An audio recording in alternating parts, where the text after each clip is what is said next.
Plus vous voulez être heureux, moins vous trouvez la paix. Plus vous fuyez la souffrance, plus elle vous rattrape. Plus vous niez le mal, plus il vous détruit de l'intérieur. Si cela vous dérange, c'est normal.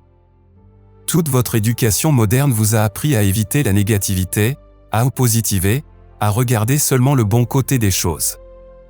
On vous a vendu l'optimisme comme un médicament contre la réalité. Mais voici le paradoxe que Gilbert Keith Chesterton a découvert et qui a révolutionné sa vie: les optimistes les plus authentiques sont ceux qui voient le plus clairement le mal du monde. Ceux qui regardent en face toute l'horreur de l'existence sont précisément ceux qui trouvent les raisons les plus profondes d'espérer.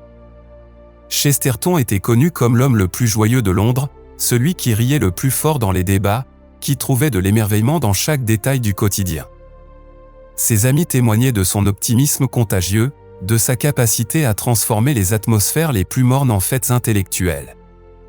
Et pourtant, ce même homme était celui qui diagnostiquait avec la précision d'un chirurgien tous les maux de son époque: la déshumanisation industrielle, la montée des totalitarismes, l'effondrement moral de l'Occident, la perte du sens sacré. Il voyait venir les horreurs du XXe siècle avec une clairvoyance prophétique. Comment est-ce possible ? Comment peut-on être à la fois l'optimiste le plus rayonnant et le critique le plus lucide de son temps ? La réponse va transformer votre compréhension de ce qu'est la vraie joie. Dans cette exploration, vous découvrirez pourquoi votre optimisme de surface vous rend malheureux, comment Chesterton a trouvé la joie indestructible en regardant la vérité en face, et ce que vous devez faire pour accéder à cette paix profonde qui survit à toutes les tempêtes. Abonnez-vous maintenant, car cette révélation va ébranler tout ce qu'on vous a enseigné sur le bonheur. Mes amis, permettez-moi de vous raconter l'histoire la plus tragique de notre époque moderne. C'est l'histoire de millions de personnes qui se sont fait voler leur droit à la vérité au nom du bonheur. On leur a appris que pour être heureux, il fallait éviter tout ce qui dérange, filtrer le négatif, se concentrer uniquement sur les bonnes vibrations. Cette philosophie du déni organisé produit les générations les plus anxieuses de l'histoire humaine. Plus nous fuyons la réalité du mal, plus nous devenons fragiles face à lui. Plus nous nous construisons des bulles d'illusions positives, plus le choc avec la réalité nous brise. Chesterton observait déjà ce phénomène chez ses contemporains progressistes. Ils avaient remplacé l'espérance chrétienne par un optimisme artificiel basé sur l'idée du progrès inévitable. Ils croyaient que l'humanité allait naturellement vers le mieux, que la science et l'éducation élimineraient progressivement tous les maux. Mais voici le problème fondamental que Chesterton identifiait avec son génie habituel: l'optimisme superficiel nie la nature déchue de l'homme. Il refuse de reconnaître que le mal n'est pas un accident de l'histoire, mais une possibilité permanente du cœur humain. Cette négation rend incapable de comprendre la véritable nature du bien. Comment pouvez-vous apprécier la lumière si vous niez l'existence des ténèbres ? Comment pouvez-vous célébrer la beauté si vous refusez de voir la laideur ? Comment pouvez-vous être reconnaissant pour l'amour si vous ne comprenez pas la réalité de la haine ? L'optimiste moderne vit dans un monde édulcoré, aseptisé, où tout doit être positif. Il consomme des livres de développement personnel qui lui promettent le bonheur sans effort, des philosophies nouvel âge qui nient la réalité du péché, des psychologies populaires qui transforment tous les problèmes en défis d'opportunité. Le résultat ? Une fragilité existentielle catastrophique.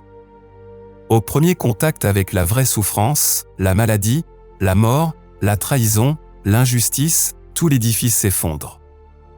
L'optimiste superficiel devient alors soit un cynique amer, soit un dépressif chronique, soit un fanatique de théorie du complot qui lui explique pourquoi le monde ne correspond pas à ses attentes irréalistes. Chesterton avait vu juste: le problème de l'optimisme moderne n'est pas qu'il soit trop optimiste, c'est qu'il ne l'est pas assez. Il n'ose pas espérer les vraies victoires parce qu'il n'ose pas regarder les vrais ennemis. Cette pseudo-spiritualité du bonheur obligatoire crée une société d'enfants émotionnels, incapables de faire face aux défis réels de l'existence. Elle produit cette génération de flocons de neige que nous voyons aujourd'hui, qui s'effondrent à la moindre contradiction, au moindre désaccord, à la moindre frustration. Mais Chesterton nous montre une voie radicalement différente. C'est ici que Chesterton fait une découverte cruciale qui va changer votre vie. Au lieu de nier le mal, il a choisi de l'étudier avec l'attention d'un scientifique et la compassion d'un saint. Il a regardé en face toutes les horreurs de son époque, et elles étaient nombreuses. Il a vu la révolution industrielle transformer les hommes en machines, les villes en enfer de fumée et de bruit. Il a vu naître les idéologies totalitaires qui promettaient le paradis sur terre au prix de millions de morts. Il a assisté à l'effondrement de la famille traditionnelle, à la montée du nihilisme intellectuel, à la désacralisation du monde. Chesterton n'a rien caché, rien édulcoré. Dans ses écrits sociaux, il décrit avec une précision chirurgicale la déshumanisation de son époque. Dans Ce qui ne va pas dans le monde, il dresse un diagnostic impitoyable de la société moderne. Dans L'esquisse de la sanité mentale, il montre comment le capitalisme et le socialisme convergent vers la même destruction de la dignité humaine. Mais voici le génie de sa méthode, plus il étudiait le mal, plus il découvrait par contraste la beauté du bien. Plus il analysait les erreurs de son époque, plus il comprenait la sagesse de la tradition chrétienne. Plus il voyait la laideur du monde moderne, plus il s'émerveillait devant la beauté de la création divine. Je ne suis jamais parvenu à comprendre pourquoi il faudrait fermer les yeux sur les mauvaises nouvelles pour apprécier les bonnes, écrivait-il. C'est comme dire qu'il faut être aveugle pour apprécier un coucher de soleil. Cette méthode lui a donné une joie indestructible parce qu'elle était basée sur la vérité complète, pas sur des illusions partielles. Quand vous savez exactement contre quoi vous vous battez, vous pouvez célébrer chaque petite victoire avec une intensité authentique. Prenons un exemple concret de cette approche. Chesterton observait la montée de l'eugénisme de son époque, cette idéologie qui voulait améliorer la race humaine en éliminant les déficients. Au lieu de fermer les yeux sur cette horreur naissante, il l'a analysée systématiquement, en montrant ses racines philosophiques et ses conséquences logiques. Cette analyse lui a révélé par contraste la beauté absolue de la doctrine chrétienne sur la dignité de chaque être humain. Chaque personne handicapée qu'il rencontrait ensuite devenait pour lui une révélation vivante de la grandeur divine, un témoignage contre la barbarie moderne. Le résultat ? Une joie militante, une allégresse combative qui ne pouvait être entamée par aucune déception, parce qu'elle connaissait exactement la nature de l'ennemi et la grandeur de ce qu'elle défendait. Voici la première leçon pratique, cessez de fuir les mauvaises nouvelles. Lisez-les, analysez-les, comprenez-les. Mais faites-le avec l'intelligence chrétienne de Chesterton, qui cherche dans chaque mal la révélation par contraste du bien correspondant. Chaque injustice que vous découvrez doit vous faire mieux apprécier la justice.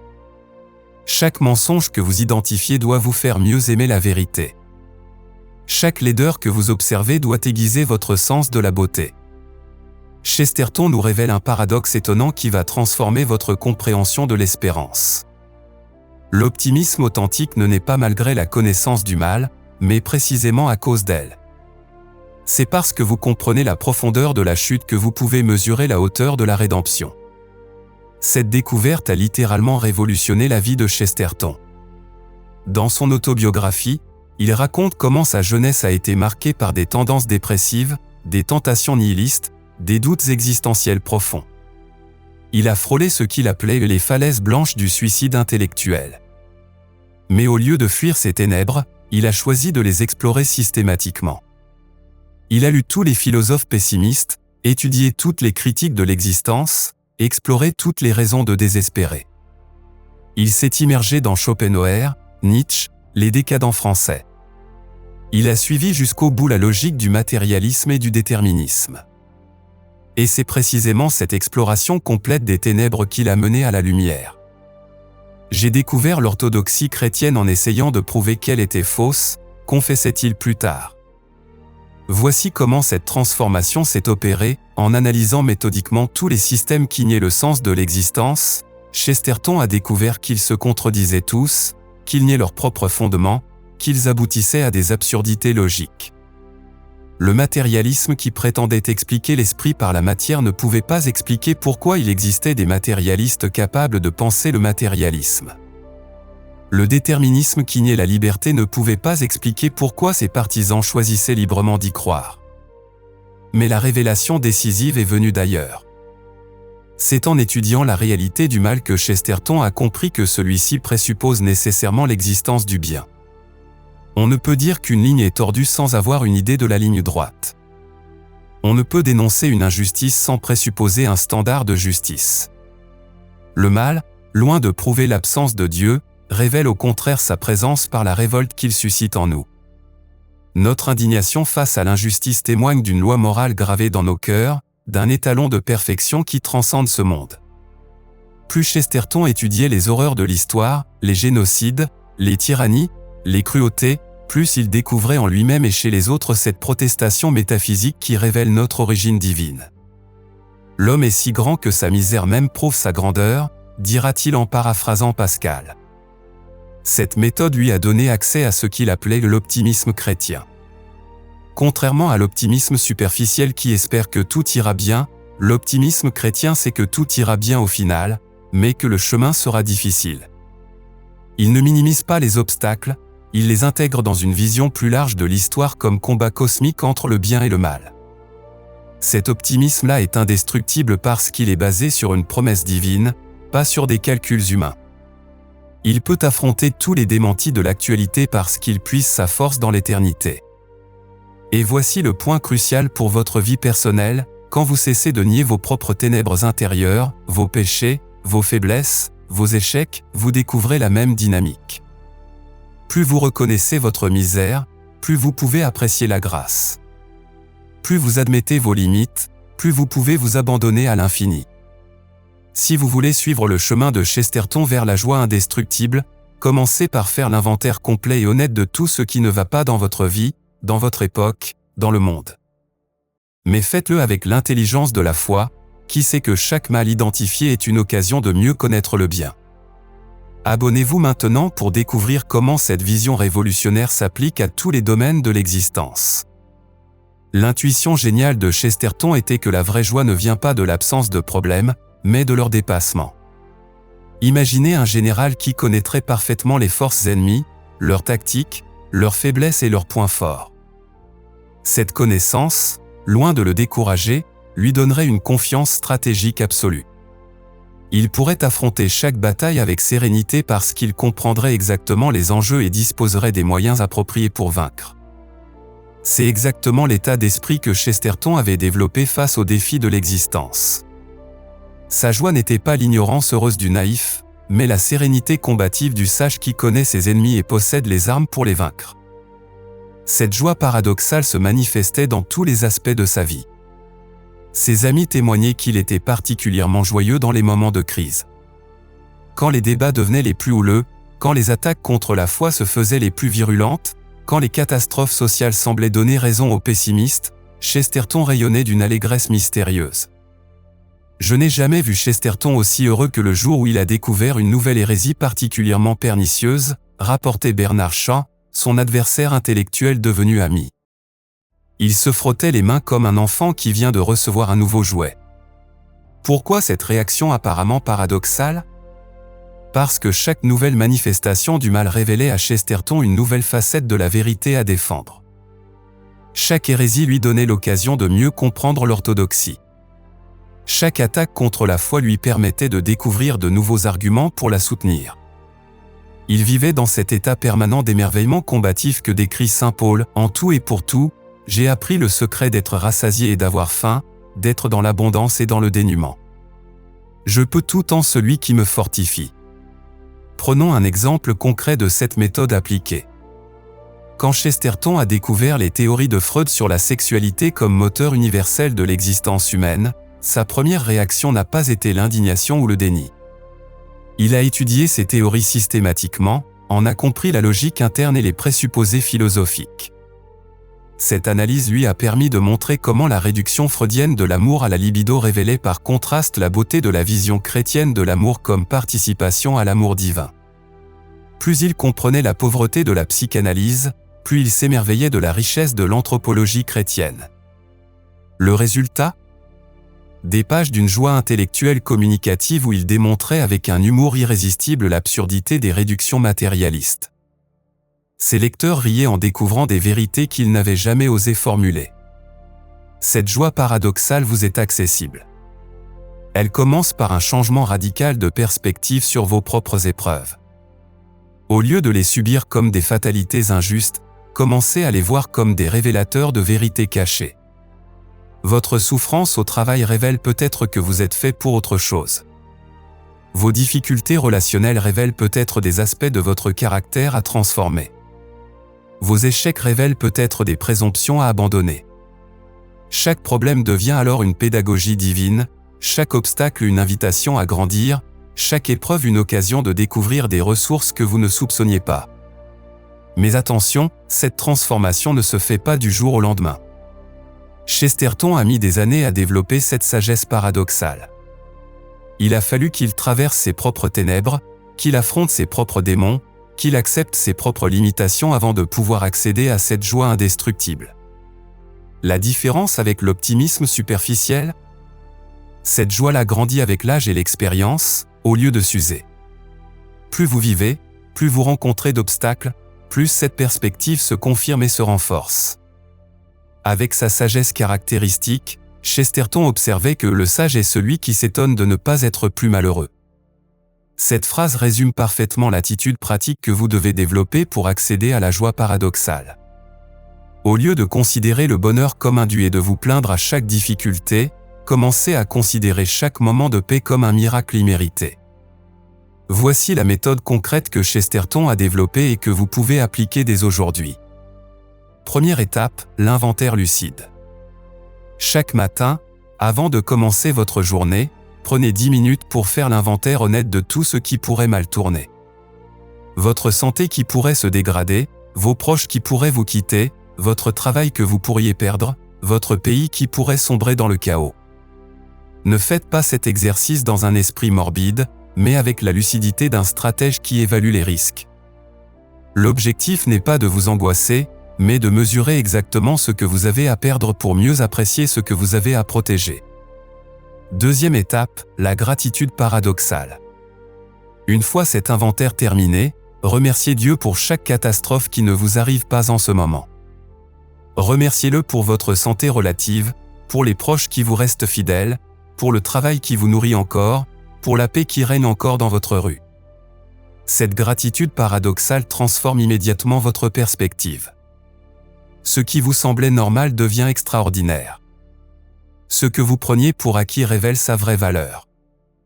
Troisième étape, l'analyse chrétienne des problèmes. Quand des difficultés surviennent, et elles surviendront, ne les niez pas et ne les dramatisez pas, analysez-les avec l'intelligence de la foi, en cherchant ce qu'elles révèlent sur vous-même, sur votre époque, sur la condition humaine en général. Chaque injustice que vous subissez révèle votre sens inné de la justice. Chaque trahison que vous vivez révèle votre capacité à faire confiance. Chaque échec que vous essuyez révèle votre désir de grandeur. Ces révélations sont des cadeaux cachés qui vous permettent de mieux vous connaître et de mieux connaître Dieu à travers vous. Quatrième étape, la joie militante. Transformez chaque problème identifié en mission personnelle.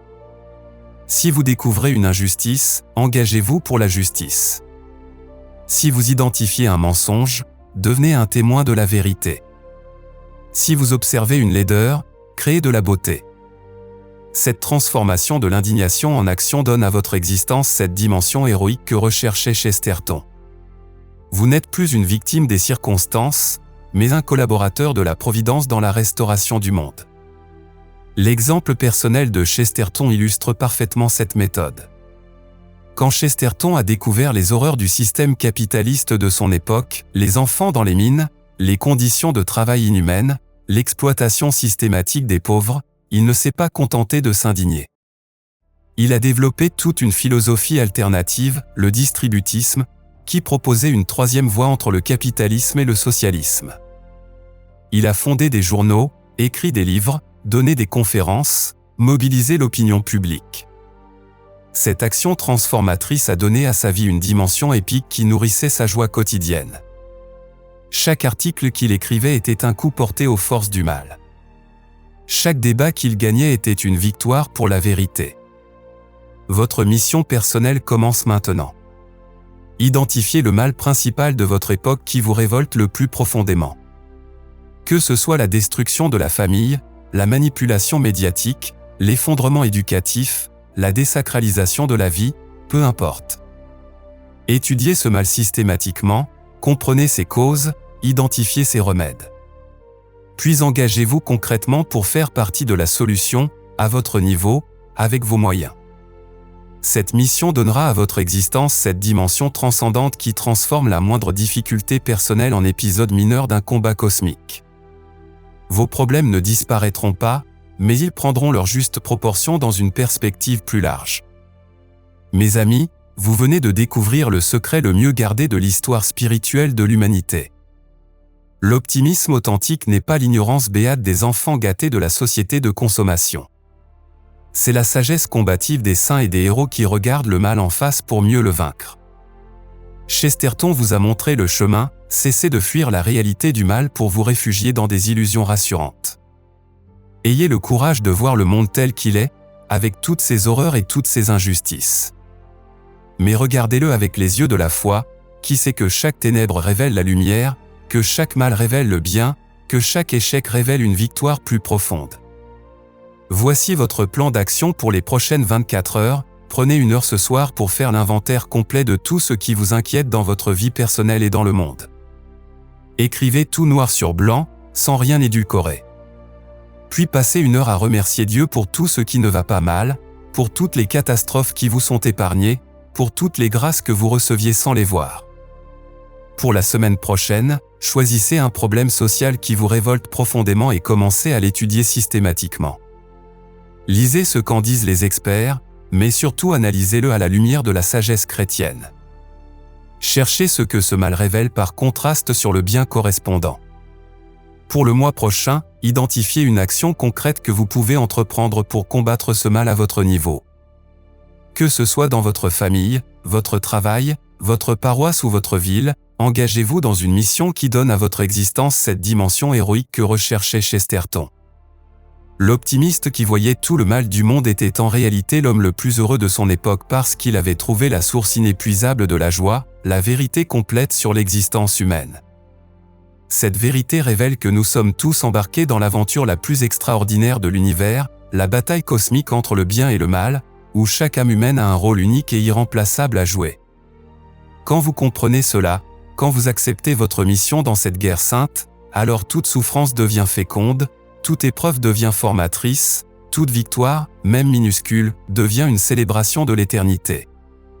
C'est cela, l'optimisme invincible de Chesterton. C'est cela, la joie qui vous attend si vous avez le courage de regarder la vérité en face. Et cette vérité vous rendra libre, libre de la peur, libre du désespoir, libre de cette anxiété permanente qui ronge ceux qui vivent dans le déni du mal. Car celui qui connaît ses ennemis peut les vaincre. Celui qui comprend les ténèbres peut marcher dans la lumière. Celui qui accepte sa condition de combattant peut goûter des ici-bas aux prémices de la victoire éternelle. Bienvenue dans les rangs des optimistes invincibles. Le combat continue, mais la victoire est certaine.